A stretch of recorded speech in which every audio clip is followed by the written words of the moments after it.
मी कशाला आरशात पाहू ग, मीच माझ्या रूपाची राणी ग.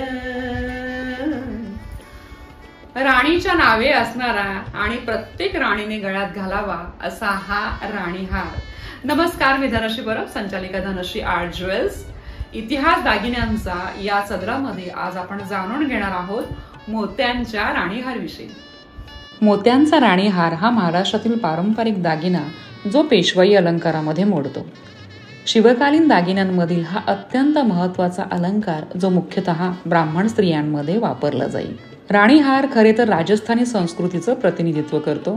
पूर्वी राजस्थानच्या राजघराण्यातील महिला राणीहार वापरत असत. आजही राजपूत घराण्यात राणीहार घालण्याची परंपरा कायम आहे. दागिन्यांच्या इतिहासात प्रत्येक राजघराण्यातील राण्या हा हार वापरत असत, म्हणूनच याचे नाव राणीहार. त्यात अनेक प्रकार पाहायला मिळतात. मोत्यांच्या किमान 3 ते 4 सरींना खाली माणकाचे पेंडंट गुंफून तसेच इतर रत्न जडवून हा दागिना तयार केला जातो. नऊवारी लुगड्यावर हा दागिना अगदी पेशवेकालीन राजेशाही रुबाब देतो.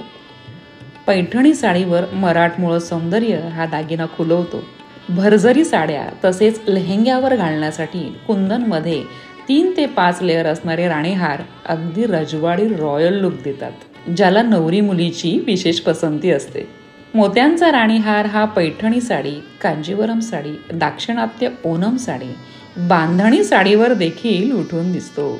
भारतीय संस्कृतीमध्ये प्रत्येक पोशाखावर जाणारा वेगळ्या ढंगाचा आणि रंगाचा राणीहार तुमच्या संग्रही असायलाच हवा. दागिन्यांवरील माहितीपूर्ण व्हिडिओ आवडल्यास लाईक करा व आमचे चॅनल नक्कीच सबस्क्राईब करा. धन्यवाद.